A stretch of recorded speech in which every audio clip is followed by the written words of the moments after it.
Jungle. A few moments later. Kami dari kelompok 1 ingin mempresentasikan atau memperjelaskan hasil kerja keras kami tentang demokrasi.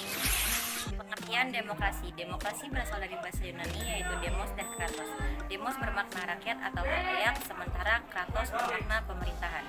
Demokrasi sebagai sistem pemerintahan yang mengizinkan dan memberikan hak kebebasan kepada warga negaranya untuk berpendapat serta turut serta dalam pengambilan keputusan di pemerintahan. Sejarah demokrasi di Indonesia mengalami dinamika yang cukup kompleks dan menjalani perkembangan yang sangat dinamis.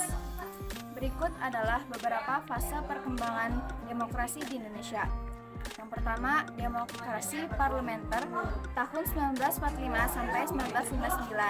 Pada fase ini, Indonesia resmi menjadi negara yang merdeka dan menerapkan sistem demokrasi parlementer. Sistem ini berlangsung hingga tahun 1959.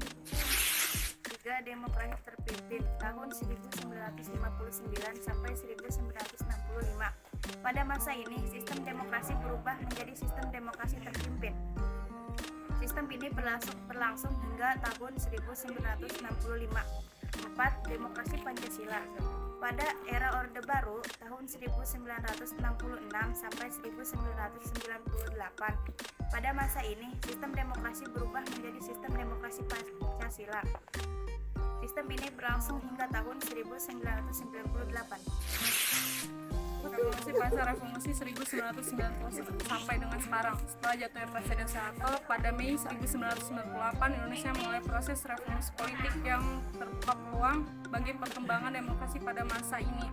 Indonesia merupakan sistem demokrasi yang lebih terbuka dan partisipasi. Perkembangan demokrasi di Indonesia juga dipengaruhi oleh sejarah dan politik perkembangan demokrasi di Indonesia.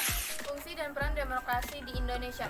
Berikut ini adalah fungsi dan peran demokrasi di Indonesia secara singkat.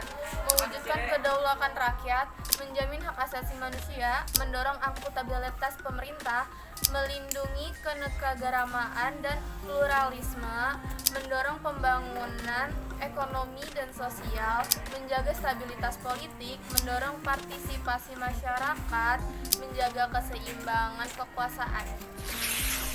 Tujuan demokrasi adalah negara yang menganut sistem pemerintahan demokrasi di mana rakyatnya memiliki kebebasan untuk memberikan pendapat dan menyalurkan aspirasi dan ekspresi mereka. Demokrasi Indonesia berpengaruh pada pencapaian tujuan nasional bangsa Indonesia, yaitu terwujudnya masyarakat yang adil dan makmur berdasarkan Pancasila dalam negara Republik Indonesia yang merdeka. Contoh sikap demokrasi bersikap adil kepada semua orang. Jika dalam berorganisasi selalu menghadapkan musyawarah dalam mengambilan keputusan, selalu menghargai perbedaan pendapat, saling menghargai dan menghormati antar sesama manusia, ikut berpartisipasi dalam kegiatan gotong royong.